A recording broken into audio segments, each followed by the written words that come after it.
Last time we spoke about the Vengeance Massacre and the war over the Amur River. The Chinese began a bombardment of the city of Vengeance, trying to strike panic and fear into Russian inhabitants. The panic and fear led the Russian commanders to order the deportation of many Chinese over the Amur River, and this soon became a large-scale massacre. Countless Chinese drowned or were killed under the orders of local Russian commanders. After the horrors on the Amur River, the Russians gradually received reinforcements and began a large-scale offensive over the river to stop the Chinese attacks. First to be hit was Sakhalin, sending its Chinese defenders fleeing towards Harbin and Xiziar. The Chinese tried to fortify mountain positions to stop the Russians, but each fell one by one until the Russians had taken the cities. More Russians were crossing the border into Manchuria. The minor conflict had become a full-scale invasion. This episode is the Russo-Chinese War Part 3, the Conquest of Northern Manchuria.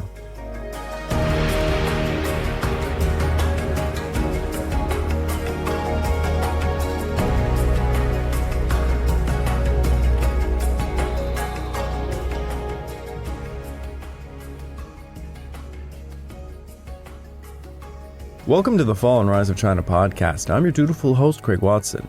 But before we begin, I just want to remind you all, this podcast is only made possible through the efforts of Kings and Generals over at YouTube. Perhaps you want to learn a bit more about the history of Asia? Kings and Generals has an assortment of episodes on the history of Asia and so much more, so go give them a look over at YouTube. So please subscribe to Kings and Generals over at YouTube and continue to help us produce this content by checking out www.patreon.com/kingsandgenerals. And hey, don't forget about our sister podcast over at the Pacific War Week by Week podcast, written and narrated by me. And if after all that you are still hungry for some more history, why don't you check out my personal channel, the Pacific War channel over at YouTube. I have just released a rather silly and crazy episode on a hypothetical question. Godzilla -1. What if Godzilla actually attacked Japan in 1947? And please also check out my Patreon account over at www.patreon.com/thepacificwarchannel for more exclusive podcasts. The conflict spread anywhere there was a Russian presence in Manchuria. The Manchu were gradually tossing their lot in with the Boxer cause. And to be honest, the Manchu had always hated the Russian encroachment in their homelands. Harbin held the headquarters for the railroad construction in Manchuria. Its population swelled since the outbreak of the Boxer Rebellion, with refugees pouring in from the Liaodong Peninsula, including other nationalities and Chinese Christians. The month of June was rather peaceful for Harbin. The Chinese continued to work on the railway alongside their Russian colleagues. 60,000 Chinese laborers had recently come to Harbin to work, and telegrams poured in from Manchu generals from Heiliangchang, Fangxian, and Kirin, guaranteeing the complete safety of the railway and Russians. But beginning in July, rumors spread of anti-foreign activity. Telegrams from other Russian settlements being attacked flooded in. On July the 5th, a report came in that the Roman Catholic mission in Mukden had just been destroyed and its bishop was murdered. Civilians began to evacuate Harbin to Khabarovsk on steamers and barges. Harbin braced itself for a Chinese attack. Volunteer militias began to spring up. Thousands of Chinese inhabitants of Harbin fled as Russian refugees flooded in from all over. Large numbers of Qing forces were reportedly converging on Harbin, so Captain Zhavotsky came over from Tailing with 6 officers, 250 Cossacks, militiamen, and all of their families. His arrival bolstered the Harbin garrison, who were now around 600 men, 300 of which came from Xiziar on July the 14th. A force of 67 Cossacks also fought their way out of Kirin against a much larger force of Chinese. Their commander Savitsky was found at Lashaokao on July the 19th with only 38 Cossacks left. Many were wounded. Savitsky's left eye was riddled with bullet splinters and his arm was in a sling. His men had rowed out under the assurances of safe passage from the Manchu general of Kirin, only to be attacked by 500 Manchu with artillery support. The Manchu fired shrapnel not just over the Cossacks, but their own infantry when they engaged in hand-to-hand combat. Savitsky claimed they killed some 200 Chinese before breaking through their lines, and they were pursued for over 5 days. An eyewitness to their arrival in Harbin had this to say: Tears welled up in our eyes, and anger began to boil in our hearts when we saw the valiant heroes who had arrived. The men walked barefoot, with feet that were skinned almost to the bones, many only in their underwear, exhausted and emaciated. Truly, one could not believe somehow that the Chinese had not succeeded in wiping this handful of men from the face of the earth.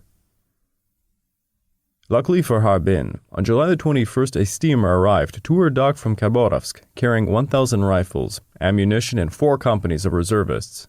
Now Harbin counted 2,000 defenders. On July the 22nd, a telegram came to Harbin from the Manchu general of Heilongjiang. It stated that while there had been cooperation with the Russian railway builders up until this point, it regarded the Russian drowning of Chinese to be tantamount to a declaration of war, and now both sides were free to attack the other. The message confused the Russians at Harbin for quite some time. They had not heard the news of the Vengeance Massacre. The rest of the message was crystal clear. The same Manchu general proclaimed the assault against Harbin would come soon, and that the Russians should fight bravely, for they, quote, would be exterminated without mercy. He did, however, offer safe passage for women and children out of Manchuria. 3,000 women, children, and the wounded men departed Harbin aboard some steamers on July the 23rd. Meanwhile, the Russians began to prepare their defenses, and on the 25th, the Chinese arrived to the scene. At 4 a.m. on the 26th, the Chinese began firing their artillery from across the river. Their forces approached Harbin from the south and east, successfully seizing the railway depot of the first Sangari station, as well as the railroad between the new part of the city and Old Harbin. A Cossack counterattack during the afternoon drove most of the Chinese back in the direction of Ashiho. The Russians attempted to encircle the Chinese and quickly capture their artillery, but the Chinese withdrew in haste before they could do so. Countless Chinese who failed to rejoin the main body of their force were cut down by Cossacks. A smaller group of Chinese tried to hunker down at a railway depot, and they offered a stubborn fight until they were all killed. The Chinese took up a new position at the Hanshin plant, which had some very large walls and towers providing for a good defense. From their fortifications, the Chinese fired back down upon the Russians. But once they burst open the main gate, the Chinese were again on the move. As Sergei Grodzinsky entered the plant, he had this to say of the scene. The corpses of men and cadavers of horses lay strewn about everywhere. Sabers and bayonets sparkled. People jousted each other in disorder. All had agitated faces, as if drunk. The noise of voices and swear words filled the air, which was saturated with the heavy smell of blood, sweat, and gunpowder. Frightened children, ducks, oxen, and horses ran everywhere. Now and then, the short, whiplash-like shots of our 20-caliber rifles were heard. The men had gotten all excited. There was no mercy for anyone. Aroused, someone had set fire to a house, and a thick black smoke rose to the sky as the bright sun beamed indifferently on the picture of death and destruction below. The Russians captured many Krupp field guns, German-made rifles, and other war materials. On July the 27th and the 28th, the Chinese continued to bombard Harbin's docks from across the river, and they fired upon any trains that would go by. The Chinese were using any local infrastructure around for protection, so the Russians began burning everything they could find. By the 28th, the Chinese were abandoning their positions on the other side of the river. Some skirmishing was done with rearguards, and some Chinese POWs revealed that a second offensive, consisting of 25,000 men, was scheduled to hit Harbin for August the 3rd. But when the time came, no Chinese army was to be found, and steamers were coming to Harbin with relief forces. The siege of the city was thus over. With reinforcements on hand, the Russians sent word to nearby Ashiho, where some 10,000 Chinese forces were gathering. The Russians notified them they wanted to re-establish friendly relations and called upon the Chinese to disband their armies. They also wrote to the Manchu general of Heilongjiang, who responded simply, "I will be seeing you soon." The commander of Ashiho responded by sending a small battery to fire upon Harbin. On August the 17th, the Russians advanced upon Ashiho. Major General Gerngross led a Cossack vanguard. Major General Alexeyev commanded the main body around a mile behind, and overall command was under Major General Sakharov. They had 16 companies, 12.5 sotnyas, and 16 artillery pieces.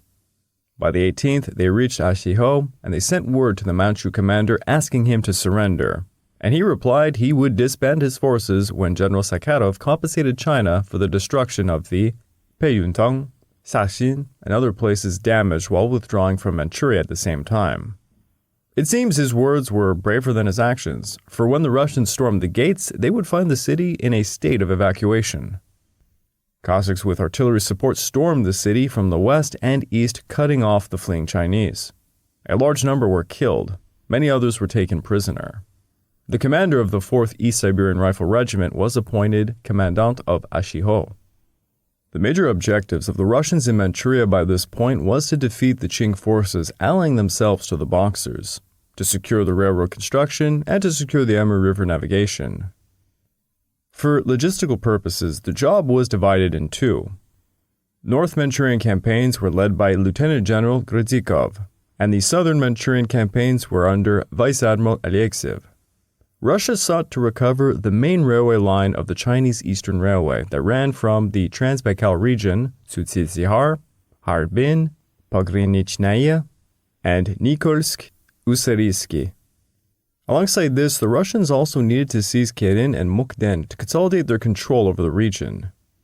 Now, this was to be a colossal task. The sheer distance from the Transbaikal region to Manchuria was incredible. There was a shortage of steamers, so barges and rafts had to be constructed. Bad harvests resulted in less provisions, and just getting men and supplies to the front was hellish. Nonetheless, the job was to be done, and between June and July, 16 battalions, 38 guns, 6 sotnyas, 2 saper companies, and 2 railway companies were rushed from Priamur to Guangdong and Baizhuli. To compensate for depleting the Primor region, Siberia would need to send more forces. The mobilization was incredible. In the Transbaikal region, in 1900, there was roughly 25,000 Russians of working age. From these, 5,000 men made up 5 cavalry regiments, 4 cavalry batteries, and 4 infantry battalions were tossed together to form the Haylar detachment, called so because they would be advancing against Haylar. They all had military training, but lacked a lot of discipline. The men were notorious for smoking in front of their superiors, and during saluting times they would often just nod their head. The Cossacks amongst them would not let superior officers strike them, which was a custom in the army for this time. But the men were pretty crack shots, and they could live off meager rations. Furthermore, most of them had dealings and were on good terms with Mongols and Manchu. The leader of the Haylar detachment was Major General Orlov, who mobilized them on July the 25th, and then he proceeded from Abagatway to cross the border. They followed the Haylar rivers until they reached the Dalinoir Railroad Station on July the 27th. They captured there 51 well-armed Mongols without any resistance, and they sent them back to Russia to help construct the Transbaikal Railroad. From here they advanced to Anggun, whereupon they saw at a distance some Manchu and Mongol cavalry spread out in orderly lines of single rank. Behind them were a lot of infantry. According to some Chinese POWs, the force was around 10,000 strong, under the command of a general in Haylar. The Mongol cavalry advanced and fired upon them from a great distance, not hitting them very much though. The Russians held their fire, so the Mongols drew even closer and pelted them with bullets. This time the Russians did return fire, but the Mongols persisted and dismounted from their horses, beginning to dig foxholes. The Russians resumed their defensive stance, watching the Chinese pull up their artillery. At 11:45 a.m., the Russians received some reinforcements, 2,000 additional bayonets, 1,000 sapers, and 6 cannons of the Verkhnouindiansk Cossack Regiment. The Chinese artillery was roughly 5,000 feet away, the riflemen just 800 yards or more. The Verkhnouindiansk Regiment rode out upon their right flank at 1:50 p.m., signaling the Russian general attack. Orlov took the left flank, performing a small envelopment maneuver. It was a bold and bloody advance.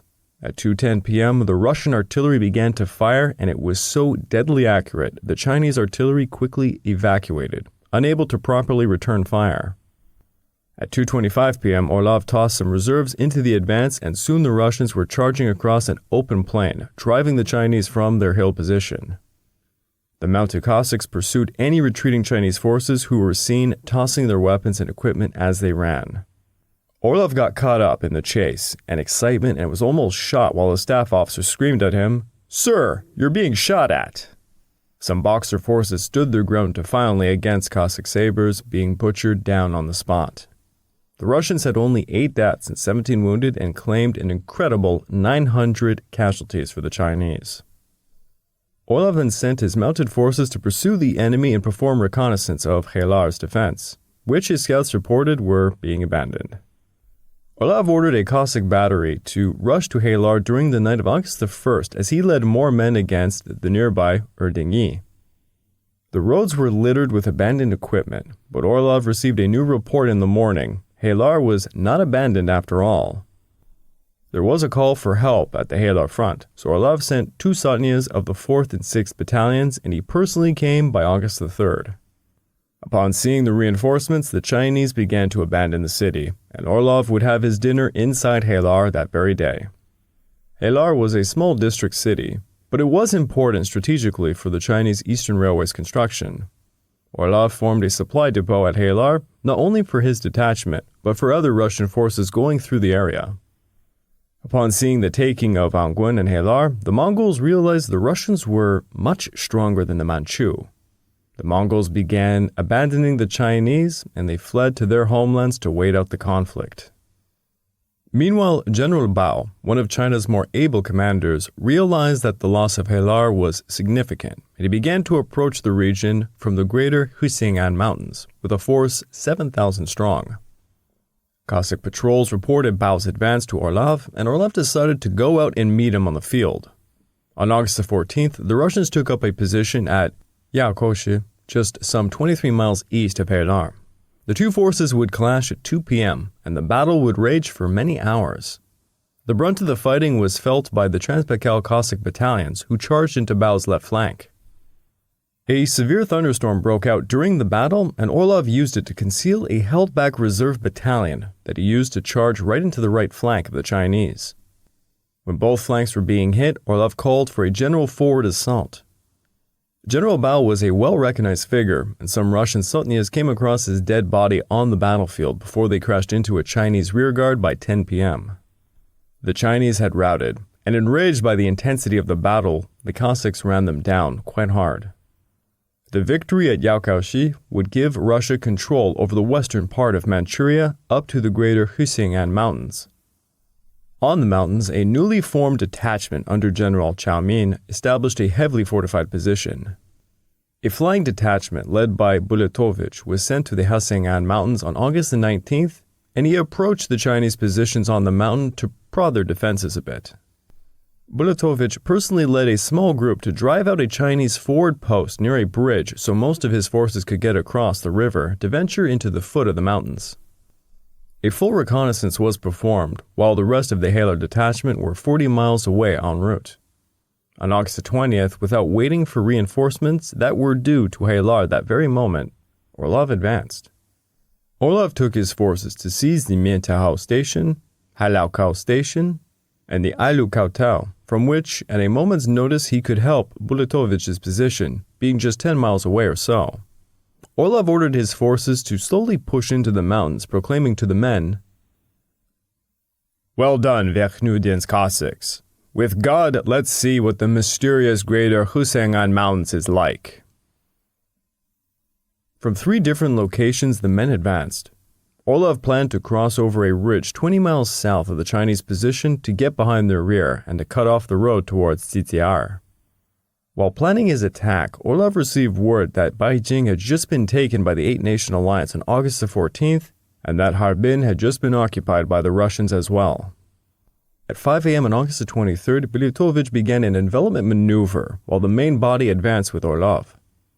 The Chinese would be unable to see the main body's movements due to the mountain ranges. Once they approached the Chinese rear, Orlov began planning out artillery positions, and he watched with binoculars through some bushes at the Chinese positions. His report of the actions state that the Chinese trenches were dug absurdly, in a line of square holes across the main road that could only face a frontal attack. He was also surprised to find out many nearby heights held no enemy posts. They easily could be used against them. Orlov took up a position that overlooked the entire left flank of the Chinese position. His artillery positions were perfect. Nothing would obstruct their bombardment. At 2 a.m. the next day, Orlov sent forward companies to seize the nearby heights lest the Chinese grab them at the last minute. At 6:45 a.m., the Chinese had advanced forward on the right flank, catching the Russian positions in enfilade fire. Cossacks charged into them swiftly, and at 7:30 a.m., the Russian artillery began its bombardment, which quickly silenced the Chinese artillery. Suddenly, the Chinese right flank was hit with Cossack sotnyas, causing confusion. Chinese riflemen tried to get out of their trenches, but they were being pinned down by artillery shrapnel, and soon the Cossacks were firing into the trenches, butchering them all. The battle was a brief one. The Chinese were simply not prepared to face attacks from multiple directions. After only 50 minutes, the Chinese began a withdrawal. The Russians would have completely encircled and annihilated them, but the rear units rushed over to help a pinned-down Russian company. The Russians reported 3 deaths and 9 wounded, taking countless Chinese lives and seizing 5 artillery pieces and 120 carts of war materials. The Chinese fled to Tsitsikhar, the capital of Heilongjiang province. Manchu General Shao Shan held a very strong garrison there. A detachment led by Bolsheretsk was already advancing upon Tsitsikhar, and Orlov was able to meet up with them. On September the 2nd, Orlov arrived to the outskirts of Tsitsikhar, and 2 days later he entered the city, as the Bolsheretsk detachment had already battled and taken the city by August the 28th. Its large Chinese garrison had fled towards Petunia. The reason they had fled was due to the psychological impact of General Rennenkampf's daring campaign. As you will recall, General Shao Shan had committed suicide having lost to him. Apparently, Shao Shan swallowed gold to rupture his intestines. I have never heard that one before. With the Halar detachment and Bolshevik's detachment together at Tsitsikhar, they now had a force of 12 battalions, 14 sotnyas, and 22 artillery pieces altogether.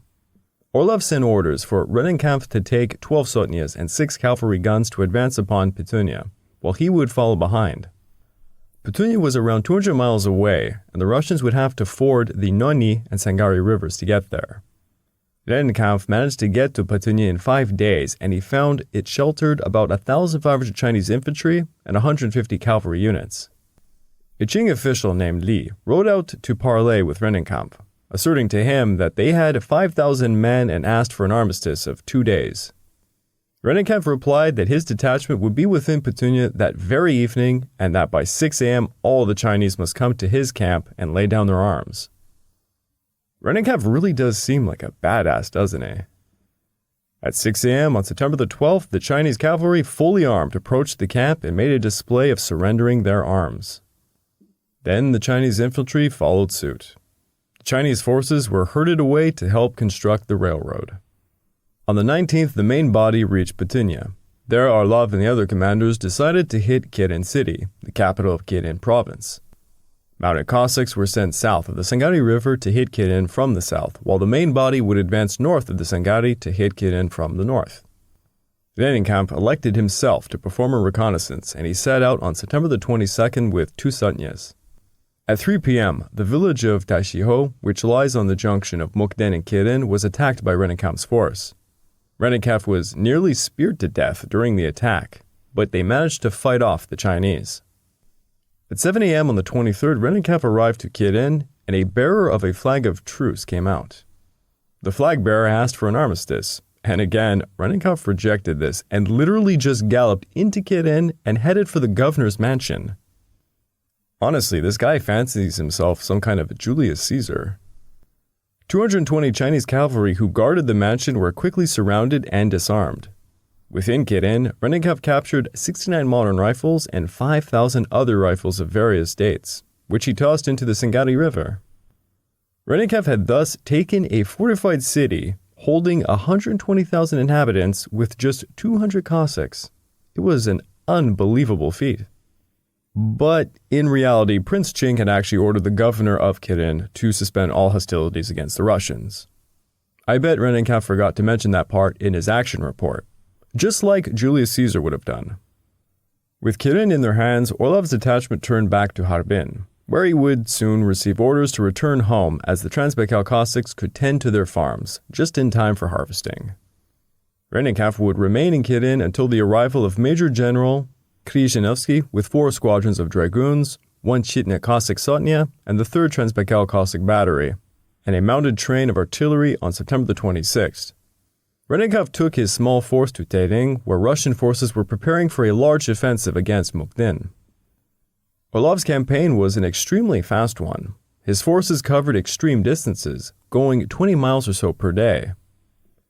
A telegram from Lieutenant General Matsievsky, the commander of the Transbaikal Cossack forces, told Orlov and his men that they had broken all records in the campaign. Casualties for the Halo detachment were 468 in total. The Chinese had been routed, not by cowardice, however. They fought bravely and they were well armed. Russian eyewitness accounts said that they lacked proper marksmanship, though. The Qing officers seemed to be ignorant of modern military tactics, and this heavily affected their organization. The Manchu general of Heiliangchang had sent troops simultaneously in 3 directions against the Halo detachment, the Bolsheret's detachment, and the Khabarovsk detachment, not to mention sending other dispatches against Harbin. Orlov believed the Chinese would have won if they just consolidated and hammered the Russian forces one by one. With the capture of Kirin, the Qing officials now tried to ingratiate themselves with the Russians, giving them the old wine and dining treatment. The final Russian offensive would be mounted in southern Manchuria. Major General Fleischer was appointed commander of the newly formed South Manchurian detachment. On August the 8th, after Yinkao was taken, Nishenka joined up with Dombrowski at Tashichao. The Chinese had consolidated around Haicheng, with a strength of around 4 battalions and 4 artillery pieces. The Russian forces at Tashichao did not have as many mounted Cossacks to perform a proper reconnaissance, and as a result, they would not have a good idea of the Chinese strength. Thus, the Russians overestimated the enemy. Fleischer ordered 3 columns to advance. In the middle was Colonel Aronius, leading the 3rd East Siberian Rifle Regiment with 8 guns and a section of Cossacks. On the left was Mishenka, with 2 companies, 2 Cossack squadrons, and the 1st Transbaikal Cossack Battery. And on the right was Dombrowski with 4.5 companies of the 11th East Siberian Rifle Regiment, 4 guns, and a squadron of Cossacks. The 3 columns departed Tashichao on August the 10th. Aronius' central column ran into a Chinese outpost who, upon seeing them, began to flee north towards Haicheng, only to run into Mishenka's forces. Dombrowski's column were advancing through some very difficult mountain terrain to try and block escape routes for the Chinese. Mishenka's force suffered casualties from Chinese artillery, but when the Chinese tried to press upon their attack, the 1st Cossack Battery battered their formations. Aronius tried to advance faster to catch up to the Chinese, but they kept slipping away. In the face of the advancing Russians, the Chinese evacuated Huchangtun, destroying all useful war materials there. On August the 11th, the Russian columns reunited again and made a camp. Then the next day they continued towards Haicheng in 2 columns. The main column, commanded by Fleischer, consisted of his detachment, Dombrowski's detachment, and a Sotnya of Cossacks. They advanced northward along the railway line. The other column, led by Mishenka, traveled parallel with the main column to the left. General Shou planned to lure the Russians over to Newchuang to spring a trap, but his subordinates refused to abandon Haicheng without a fight. Commander Yun assumed command over the Haicheng militia and had his forces harass Mishenka's smaller column as they advanced. Yun set up an ambush for Mishenka, deploying some artillery on a mountain range, but the Russians quickly overran them. While Mishenka was fighting in the mountain range, a large force of Boxers from Haicheng tried to recapture the Chinese artillery. The Russians saw a horde of yellow sash-wearing Boxers. Most of them were prepared for hand-to-hand combat only. The Boxers charged the Russians furiously, and the Russians reported seeing very old men, some young boys, and even a few girls amongst their forces. Cossacks reported the Boxers tried to grab them down from their horses, but they were no match for sabers. At 2 a.m. on August the 12th, the Russians were brushing off the attacks and ambushes, and they continued their advance. By this point, the Chinese had roughly 4,000 regular troops, 8 artillery pieces, and 1,000 Boxers who had all retreated during the night for Haicheng. When the Russians reached Haicheng, the Chinese defenses collapsed. The Russian artillery had only just begun firing as the Chinese artillery crews abandoned their equipment and began to flee. The only real resistance would be rearguard actions as the Russians stormed into Haicheng. Patrols were first sent into the city to see what kind of state it was in. Many inhabitants were known to the Russians as they were workers on the railway, and the patrol forces assured them they would see no harm. As the Russian main force entered the city, the Chinese came out with gifts of chickens, eggs, and vegetables, and both sides were quite relieved by the outcome. Constantine had entered the city and met with some Chinese families he knew from the railway work. He gave them all assurances there was going to be no violence within the city. Railway guards were initially stationed in the city, but soon relieved whereupon regular Russian troops came in. Constantine had departed Haicheng for some meetings, and when he returned some days later, he went to a Chinese family acquaintance to find that they had been butchered inside their home. Constantine recalled, "Two old men lay in puddles of blood, bayoneted to death, while a young boy, about 8 years old, with his belly ripped open, squirmed in agony." Constantine was livid, and he went to the nearest sergeant major to ask where the other Chinese were, and he was told, "They are farther away from their sin." That same day, a doctor in Constantine's regiment was called upon to revive an old woman and a younger girl. Both had been expelled from the city, ran into soldiers who killed the older woman's husband and raped the younger girl. In agony, the two tossed themselves into a river to try and commit suicide. The old woman was revived, but the younger girl died. Constantine bitterly watched as more innocent bystanders died in such ways. I would like to take this time to remind all of you that this podcast is only made possible through the efforts of Kings and Generals over at YouTube. Please go subscribe to Kings and Generals over at YouTube and continue to help us produce this content by checking out www.patreon.com/kingsandgenerals. And hey, don't forget about our sister podcast over at the Pacific War Week by Week podcast, written and narrated by me. And if after all that you are still hungry for some more history, why don't you check out my personal channel, the Pacific War channel over at YouTube. Want to watch something a bit silly and insane? Check out my new episode on Godzilla -1. What if Godzilla actually attacked Japan in 1947? Also, please check out my Patreon account at www.patreon.com/thepacificwarchannel for more exclusive podcasts. Northern Manchuria is firmly under Russian control, and gradually southern Manchuria is falling to the same fate. The price of war, as usual, is always felt heaviest on the innocent civilian population. Unfortunately, Manchuria will face such horror for decades to come.